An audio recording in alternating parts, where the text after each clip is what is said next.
और श्री लक्ष्मी नारायण भगवान की जय।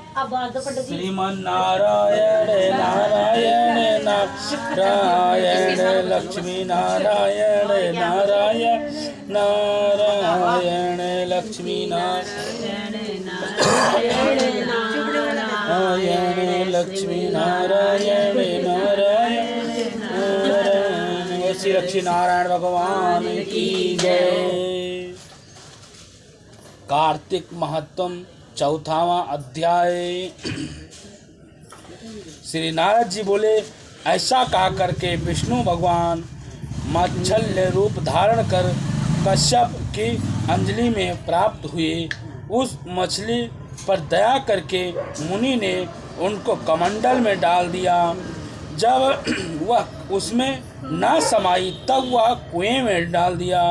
कुएं से तालाब में, तालाब से समुद्र में डाल गई। मत्स्य रूप धरी भगवान शंखासुर को मारते हुए और अपने हाथों में दबा करके चादरी वन को गए और वहाँ सब ऋषियों को बुला करके भगवान बोले कि जल के भीतर वेद विघ्न हो गए हैं, तुम उन्हें ढूंढो और शीघ्रता पूर्व का जल में से निकाल करके रहस्य समेत ले आओ। तब तक मैं सब देवताओं समेत प्रयाग में निवास करूंगा। नारद जी बोले, तब तपोवली उन मुनियों ने बीज मंत्र और यज्ञ मंत्र सहित वेदों का उद्धार किया। उन ऋषियों ने से जिसने जो निकाला वह भाग उसी ऋषि के नाम से प्रसिद्ध हो गया। पीछे सब मुनि मिलकर के प्रयागराज को गए और वहाँ प्राप्त हुए वेद ब्रह्मा सहित विष्णु भगवान को अर्पण कर दिए। संपूर्ण वेदों को पाकर के ब्रह्मा जी ने प्रसन्न हो गए और देवताओं और ऋषियों सहित अश्वमेघ यज्ञ किया। यज्ञ के आनंद में देवता गंधर्व पन्नाग गृहक पृथ्वी पर दंडवत प्रणाम करके प्रार्थना करने लगे। देवता बोले, हे देवाधि देव, हमारी विज्ञप्ति श्रवण करो। यह हमारी प्रसन्नता का स्थान है, इसे तुम वरदान दो।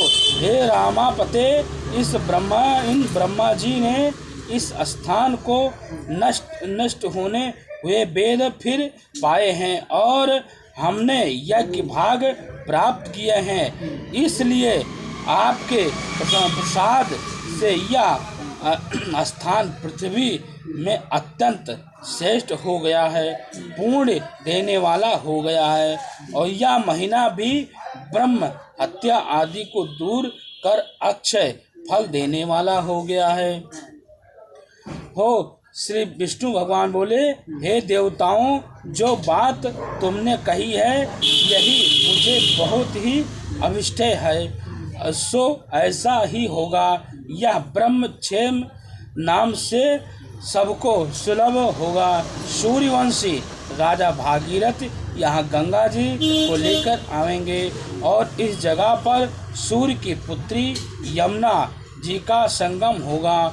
जो पुरुष अपने पितृ स्वरों को यहाँ श्राद्ध करेगा, उनके पितृ गण मेरे स्वरूप को गण धारण कर जाएंगे। मकर संक्रांति माघ मास में प्रातः काल स्नान करने से उनका दर्शन मात्र से ही संपूर्ण पाप ऐसे ही नष्ट हो जाते हैं जैसे सूर्य से अंधेरा नाश हो जाता है। और उनको मैं श्लोक से समीप्य और स्वरूप में इन तीनों प्रकार की मुक्ति प्रकार क्रम से देता हूँ। मुनिवरों मैं सर्वयज्ञ रूप से बद्री वन में सदैव निवास करता रहूँगा। जो फल स्थान 100 वर्ष में मिलता है वह तुमको मैं 1 ही महीने में प्राप्त होवेगा। उस स्थान के दर्शन करने वाले मनुष्य जीवन मुक्ति को पा जाते हैं। सूत जी बोले, विष्णु देवताओं से ऐसा कह करके ब्रह्मा जी सहित वहीं अंतर्ध्यान हो गए और इंद्र आदि देवता भी असंग अंशों से यहाँ रह करके अंतर्ध्यान हो गए। जो मनुष्य शुद्ध चिंता से इस पवित्र कथा को सुनते हैं और उनको प्रयागराज और बद्री वन में जाते हैं, फल में उनको सारे फल मिल जाते हैं। बोलो श्री कृष्ण भगवान की जय। श्रीमन नारायण नारायण नारायण, श्रीमन नारायण नारायण नारायण, श्रीमन नारायण नारायण नारायण, नारायण नारायण नारायण। श्री लक्ष्मी नारायण भगवान की जय।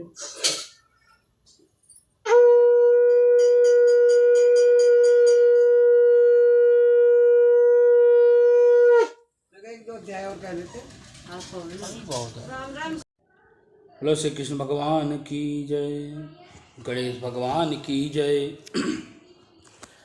हम आपको करवा चौथ व्रत की कथा हम आपको अभी सुनाएंगे। आप दिन में भी सुन सकते हैं। करवा चौथ क्यों रखे जाते हैं, किस लिए रखे जाते हैं, इस सारी व्याख्या हम आपको इसी में संपूर्ण रूप से आपको बताएंगे। जो ये कार्तिक कृष्ण पक्ष की चतुर्थी को करवा चौथ कहते हैं। ये कार्तिक कृष्ण पक्ष की चतुर्थी आती है, उसी को करवा चौथ कहते हैं। इसमें गणेश जी की पूजा करके उन्हें पूजन दान से प्रसन्न किया जाता है। इसमें गेहूं का करवा भर करके पूजन किया जाता है और विवाहित स्त्रियां, विवाहित लड़कियों जो हैं उनके यहाँ से करवे पीहर से भेजे जाते हैं तथा इनमें निम्नलिखित कहानियाँ सुन करके चंद्र उदय, जब चांद उदय होता है तो इनको दर्शन करके इनको अर्घ दे करके व्रत खोला जाता है। अब जो है कथा, एक साहूकार था, उसके 7 बेटे थे और 1 बेटी थी। वह 7 बहनों की बहुत ही प्यारी थी। एक साथ ही बैठ करके वो भोजन किया करते थे। लेकिन एक दिन कार्तिक की चौथ आई, मतलब यही कार्तिक के कृष्ण पक्ष की चतुर्थी आई, तो उसकी बहनों ने उसकी बहन ने भी, साहूकार की बेटी मतलब ने व्रत रखा। 7 भाइयों की प्यारी बहन थी तो उसने व्रत रखा और सारे भाई जब भोजन करने के लिए आए तो बहन से बोले, आ बहन तू भी भोजन खा ले। उनकी माँ बोली कि आज ये खाना नहीं खाएगी, आज ये करवा चौथ का व्रत रखा है तो आज ये खाना नहीं खाएगी। वह जब चांद निकल आएगा तभी वह खाना खाएगी। तब वह उसके भाइयों ने जंगल में जा कर के छल कपट से जंगल में जा कर के आग लगा दिया। जब आग लगा दिया जंगल में जा कर के, तो वहाँ फिर जब आग लग गई, उजाला हो गया, तो छलनी में से चांद दिखा दिया और कहा कि अब अपने भाभीियों से भी कहा। उसने मतलब बहन ने, ये साहूकार की बेटी के 7 बेटे थे तो उनकी जो बहन थी एक, उस बहन को बोला, भाई चलो बहन अब खा लो, चांद निकल आया, हरक दे दो। तो बहन जा कर के अपने भाभीियों से ही बोल रही है कि चलो भाभी चांद निकल आया है, अब चांद निकल आया है तो अर्घ दे करके आप भोजन कर लो। भाभी बोली ये तो तेरा चांद है, भाभी बोली ये तो तेरा चांद है, हमारा चांद तो रात को ही निकलेगा। यह सुन करके भाइयों के कहने से उसने चंद को अर्घ दिया और खाना खाने बैठ गई। पहला टुकड़ा तोड़ा तो जब पहला टुकड़ा तोड़ा तो बाल निकला, और जब दूसरा टुकड़ा तोड़ा तो किसी ने छींक मारी। मतलब पहले कवर जब उसने खाया तो बाल निकला, और दूसरा कवर जब उसने खाया तो किसी ने छींक मारी। और जब तीसरा टुकड़ा तोड़ा तो राजा के घर से बुलावा आ गया कि राजा का लड़का बीमार है। राजा का लड़का बीमार है, आप जल्दी चलो। तो माँ ने लड़की के पहनने के लिए 3 संदूक खोली। माँ ने जाकर के 3 संदूक खोली तो तीनों में सफ़ेद कपड़े निकले। अब वह उसको सफ़ेद कपड़े में ही पहना करके ससुराल भेज दिया। अब भाई जब तीनों में सफ़ेद निकले तो क्या करे, तो उसने तीनों में से एक निकाल करके सफ़ेद कपड़ा ही और ससुराल भेज दिया। और माँ ने लड़की के पल्लू में एक सोने का सिक्का बांध दिया, एक सोने का सिक्का बांध दिया और उसको बोली, रास्ते में जो भी मिले पैर पड़ती जाना, जो भी मिले उसके पैर पड़ती जाना, और तुझे जो अखंड सौभाग्यवती का आशीर्वाद देगा उसको ये सिक्का दे देना और पल्लू को गांठ बांध लेना। अब उसे रास्ते में जो भी कोई मिला उसके पैर पड़ती गई, लेकिन किसी ने भी अखंड सौभाग्यवती का आशीर्वाद नहीं दिया। अब वह ससुराल में आई तो दरवाजे पर छोटी ननद खड़ी थी। दरवाजे पर छोटी ननद खड़ी थी। वह उसके पैर पड़ी तो वह ननद बोली, सीली हो, सपूती हो, 7 बेटों की माँ हो, मेरे भाई का सुख देख, अब उसने सोने का मेरे भाई को सुख दे। अब उसने सोने का सिक्का उसको ननद को दे दिया और पल्लू को गांठ बांध ली। उसके बाद जब वह अंदर गई, आकर देखा कि उसका पति जो था वो, सब लोग कहने लगे आपका पति मर गया है, उसका पति मरा हुआ है। अब वह उसे ले करके एक कोठरी में पड़ गई, एक कोठरी में जा करके पड़ गई। तो वह 1 साल तक उसकी सेवा करती रही। मतलब मरे हुए कि मतलब जैसे पहले मर जाते थे, लेकिन अब वो उसको कहते हैं कुआं में चले गए। पहले वो मर जाते थे, उनको सांस नहीं होता, उनको ये नहीं कहते थे मतलब सांस तो चल रही है, मतलब मरे नहीं हैं। अब कहते हैं कि कुआं में चले गए, अब कब आएंगे कुछ पता नहीं है। तो वह एक कोठरी में जा कर के बंद हो गई, उसकी सेवा करती रही 1 साल तक की। उसकी सास बंदी के हाथ बची कुची रोटी भेज देती थी। उसकी सास जो है बची कुची रोटी नौकरानी के हाथ भेज देती थी। इस प्रकार उसे अपने पति की सेवा करते करते 1 साल हो गया। करवा चौथ का व्रत आया। सारी पड़ोसन ने कहा, धोकर करवा चौथ का व्रत, बढ़िया से करवा चौथ का व्रत रखे। सबने सिर धोया, मतलब सिर धो करके करवा चौथ का व्रत रखो और हाथों में मेहंदी लगाओ, चूड़ियाँ पहनी और वह सब देखती रही। सब लोग जो पहनती थी वो सब देखती रही। एक पड़ोसन बोली, तू भी करवा चौथ का व्रत रख ले। एक पड़ोसन आई तो उसने भी बोला कि तू भी करवा चौथ का व्रत रख ले। तब वह बोली, मैं कैसे करूं? तो वह बोली, चौथ माता की कृपा से सब ठीक हो जाएगा।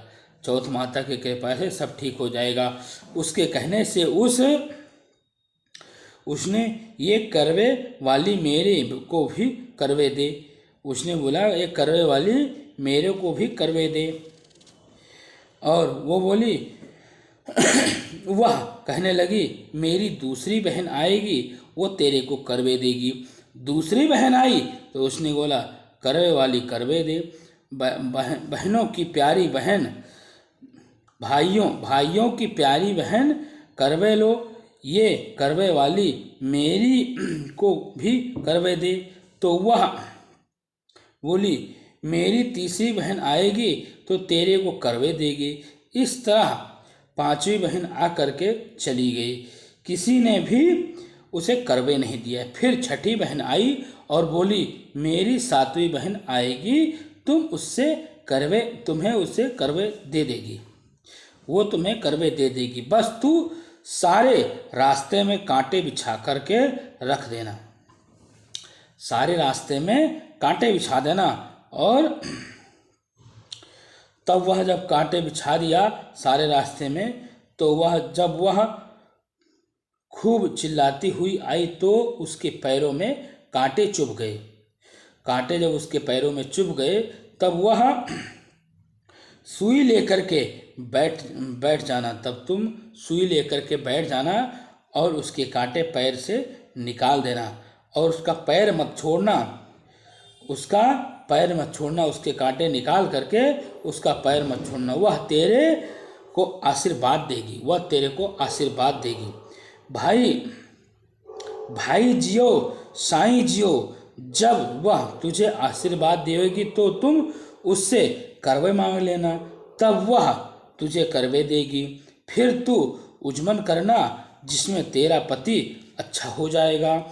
अब उसने वैसे ही किया, सारे रास्ते में कांटे बिछा दिए, बढ़िया से कांटे बिछा दिए। और जब वह करवे लेकर आई तो वह खूब चिल्लाती हुई आई, उसके पैरों में कांटे चुभ गए। तो वह उसके पैरों में से जब कांटे चुभ गए तो वो वहाँ से फिर उसने आई तो वह उसके पैर पकड़ करके छोड़ी नहीं और कांटे निकाल दिए। तो उसने आशीर्वाद दिया कि तब वह बोली, जब तूने मुझे आशीर्वाद दिया तो करवे भी दे कर जा। जब तूने मुझे आशीर्वाद दे दिया है तो मुझे करवे भी दे दे। तो वह बोली, तूने तो मुझे ठग लिया। यह कह करके उससे करवे दिया। अब उसने करवे लेकर के अपने उजमन की तैयारी की, व्रत रखा। राजा का लड़का ठीक हो गया और बोला, मैं बहुत सोया। राजा का लड़का बोला, मैं बहुत सोया। वह 12 महीने हो गए, मुझे 12 महीने हो गए सोए, मैंने बहुत सो लिया। ऐसी सेवा करते करते फिर उसने करवा चौथ माता का उजमन अच्छी तरह से किया। तब उसने चौथ माता की कहानी सुनी और उजमन तब किया। अब वह दोनों चौपड़ खेलने लगे तो इतने में ही उसकी बंदी तेल की पली और गुड़ की डाली लेकर के आई। दोनों को खेलते हुए देख करके सासू से जा करके बोली, महलों में तो खूब रौनक हो रही है। हे माता, महलों में तो खूब रौनक हो रही है, तेरी बहू चौपड़स खेल रही है। इतना सुन करके सासू देखने को आई तो दोनों को देख करके बहुत खुश हुई। सासू के पैर दबाए और सासू बोली, बहू सच सच बता, तूने क्या किया। उसने सारा हाल अपनी सासू को बताए तो राजा ने सारे शहर में ढिंढोरा पिटवा दिया।